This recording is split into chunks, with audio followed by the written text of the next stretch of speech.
Hello, I'm back with another diary entry. How are you doing? I hope you're doing great. So it's Sunday today. It's Sunday, I've got the day off from work and I'm chilling. But what I wanted to talk about right now is the fact that in exactly a week, next Sunday, it will be my 6 month anniversary of moving to Montreal, of moving away from my home country for the first time. And I have some mixed feelings, of course. You know, it's never going to be black and white when you make such a big life change, but it feels weird.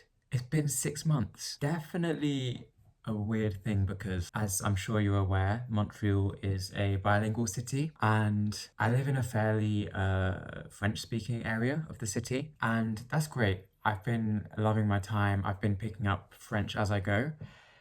But I think the language makes it hard to make a home, to feel at home, right? To feel like you belong.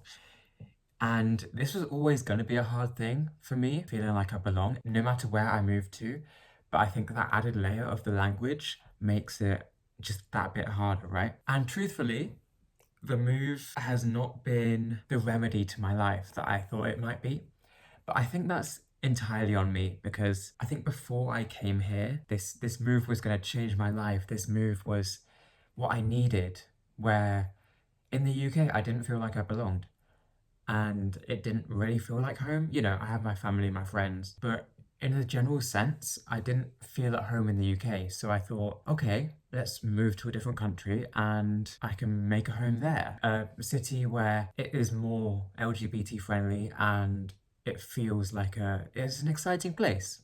It is. And before I moved here, I was like, okay, this is all I need. I just need to go somewhere else and figure out my life. And 6 months in, I honestly still feel the same. I don't feel entirely at home here, although I do feel a lot more supported, accepted. But in terms of my internal feeling of being at home, I don't feel any closer question mark compared to where I was before. But the thing is, right, I see the potential. I see the potential for me to make a home here and more so than I think I ever saw in the UK. Since I can remember, I've always thought that I wouldn't live in the UK. And while maybe I have changed my mind a little bit since being here, since realizing that my sense of home or lack thereof is actually from within, not because of the country that I live in. So because of that realization, I'm more like, okay, I could live in the UK, but that also might just be nostalgia. I might just be missing home, which I mean, I do, obviously. But yeah, that might just be nostalgia talking. TLDR, on my 6 month anniversary of living in Montreal, I don't feel entirely at home, but I see the potential to feel entirely at home. Mixed feelings, and it's very up and down. Some days I'm chilling, I'm doing great, and others I'm very like homesick, and it's tough being across the world from everything you know, everyone you know. But the reason I am making a diary entry this week is because I'm gonna be having a very social week. I was working 5 days a week before at my job, and now I've gone down to four because I was like so burnt out and just not having a good time. So this week I'm sort of making this week my getting back to me.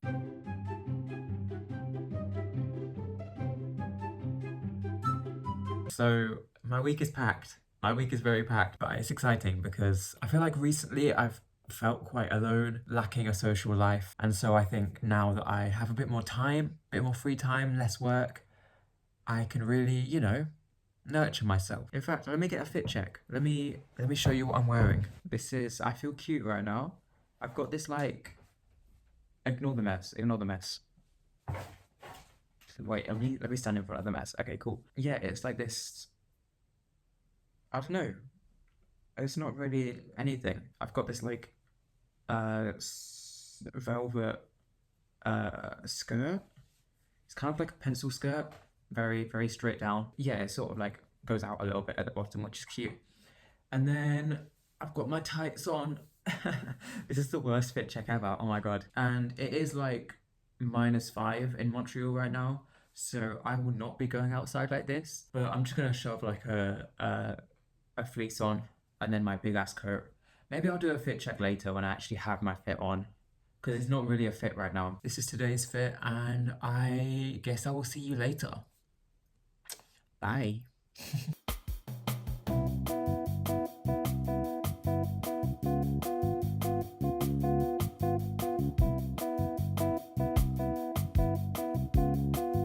Alright, it's a new day. I planned to record a lot, but I haven't. I've just been too busy enjoying my life. Is that a crime? Is that so wrong? Sue me, okay? But I wanted to talk a little bit more about belonging. And as I mentioned, Sunday the 2nd of March is my 6 month anniversary of being here. So it feels like a topical time, you know? Now, touching on not really feeling like I belong in the UK, it's weird because back when I lived in the UK, I thought everything about it was just not for me. But since leaving, I found that it's not entirely true. You know, like the nature and all of that. It's a very pretty country as much as I'm very much used to it. Because I grew up in the countryside and I would always say, maybe when I'm 50 and I've lived in another place for a while, I'll come back to the UK and think, oh, yeah, no, it is really pretty here. But turns out I didn't have to be 50. I just had to turn 21 and leave the country for a little bit. Because I do miss it. The issue with the UK that has persisted for me is the social aspect of it, where, you know, I grew up as a man. Well, I grew up as a boy.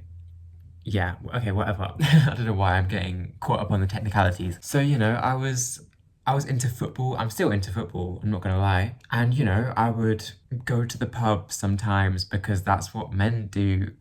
And I don't know, I feel like the UK socially is quite restrictive in the sense that if you don't fit into this very narrow mold of person, if you're familiar with the UK, I'm sure you know what I'm talking about. But basically, if you don't fit this very narrow mold of what it means to be a man or what it means to be a woman, because God knows there's no non-binary in the UK, if you don't fit that mold, I don't know, you're just kind of excluded is maybe not the right word, but I definitely felt restricted, and because of my physical appearance, I had to conform to this very mundane, very stereotypically masculine idea of a person. Whereas here in Montreal, it feels like that doesn't exist. It feels like you can literally just be anything and do anything and no one cares. Not that no one cares, but no one will judge you for it, is what I mean. It gives people like me chance to actually be authentic. And this restriction, whether it's real, whether it's just in my head, I don't know. But this restriction makes me feel like the UK is not a home for me. And on the flip side, it makes me feel like places like Montreal are a home for me. And I think the hardest part of living in a different country is, I mean, everyone will say it, right? The family and friends. Like, you miss people that you grew up with your whole life. And it's hard, you know? I'm like 5,000 kilometers away from the UK right now. And, you know, I call these people sometimes, you know, we have a chat over the phone, but it's never the same. People just come and go. And that's what it is. But emphasis right now on the people come. I'm not going to say that. The people appearing in my life. Better word, better phrasing. Because as I was mentioning, I have had a very social week, and I feel very grateful to have my friends. Coming here 6 months ago, I knew one person, and I'm still close with that one person. Big up.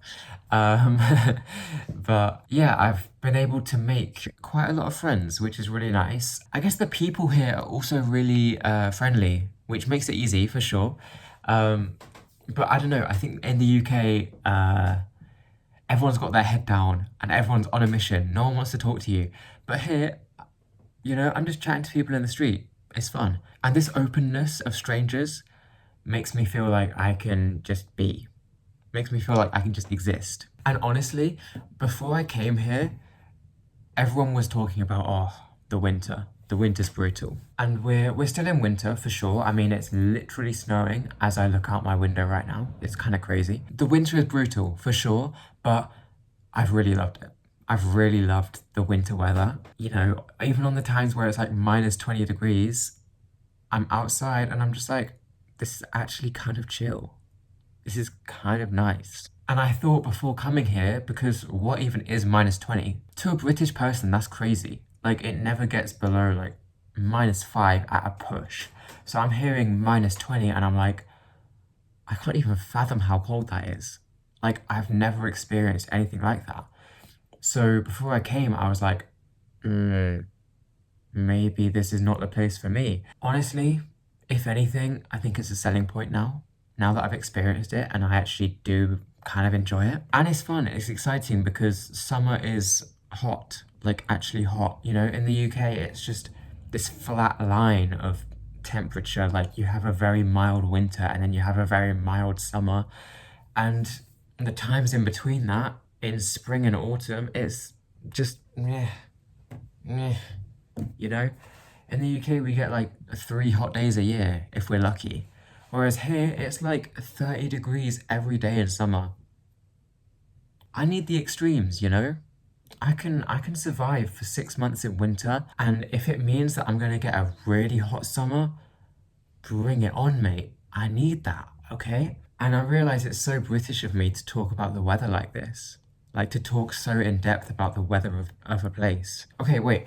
The uh the food scene, the cafes, like third places in general here, immaculate. So good. There are so many amazing restaurants and cafes where even though I'm broke right now, so I don't really go to these places, even just the fact that they exist is so exciting to me and it makes me want to spend so much time here. I want to, you know, one day I'll have money or something and then I can go to all these restaurants and have this incredible food. Apart from like the big cities in the UK, I feel like there's not really any exciting restaurants. There are a few, don't get me wrong.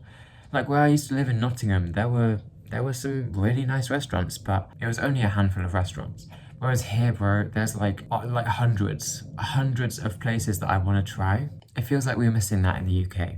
But also, I do know that Montreal is a very, like globally, it's a culinary city. You know, it has that reputation. So maybe I'm being too harsh on the UK because Montreal is just so good, but same difference. Point is, Montreal on top, mate. Montreal on top. And I'm saying all this, but I'm very much aware that all this love that I feel, all this love that I receive from my friends, and all this love that I give to my friends, by the time it hits 8 p.m., it's gone. There's nothing. There's nothing there. And, you know, I feel lonely in the evenings when I'm not doing anything. Imagine if I could have this love from the time that I wake up until the time that I go to bed, like all day. That's crazy. Imagine I could do that. I would literally be unstoppable. But I don't know. I guess that speaks to something that I've been feeling. I think something that has reduced my sense of belonging is living alone. And it's like, okay, it was inevitable. I had to do it. But now I'm kind of tired of it. So would be nice to live with people. But that's the time for September when my current apartment lease finishes. But also I lived with 9 other people before I moved here, so I think it was very necessary to live alone. Just for a little bit. Anyway, man, I feel like I've been talking for a while. I have no idea if this is gonna be a video that makes sense. I feel like I've just been rambling. Hopefully it's encouraging if you're trying to also make a home in a new place. Maybe it's encouraging because my God, when I got here, I didn't even have an apartment. And I spent 3 weeks living in hostels and the amount of times I thought, wow, maybe I will just never get an apartment and maybe I will just have to move back to the UK and accept defeat. And then I got my apartment and I got to making friends. The amount of times I thought, wow, maybe I'll just have no friends here. And here we are, I have friends now. And then the final piece of the puzzle, I had to obviously get a job. That lasted probably 2 or 3 months. And the amount of times I thought, wow, maybe I just won't get a job. Maybe all my savings that I've managed to accumulate will just dry up, and then I'll have to move back to the UK and accept my status as a failure. Lo and behold, I got a job. So my point is, the amount of times I thought this challenge was just too much is, mate, honestly too many to count. I thought this multiple times a day, every day for like 3 months. But we're here now, and I have a stable income, I have an apartment, I have friends, which is wild. We've come a long way. And yeah. So why I'm saying this is because if you're going through the same thing, maybe you've just moved to a new city, maybe a new country even, just keep going. That's it. And it sucks. It sucks sometimes. It's scary. It's very scary, but this is your chance. Whether you're staying in that city, whether I stay in Montreal or move back to the UK, I tried, and it was the thing that I wanted to do at the time. I wanted to move to Montreal and give myself a chance to experience a new city. I don't want to regret not trying. So just keep going, because if you don't try, you're probably going to regret it. I said I was going to stop talking, and then I talked for like 5 more minutes. Such is life. Thank you for watching. I'm actually going to say bye now. Thank you for watching. I hope you got something out of this. Oh, wow, I'm touching my armpit and it's almost on camera. Yeah, I hope you got something from this. Okay, bye. See you next time.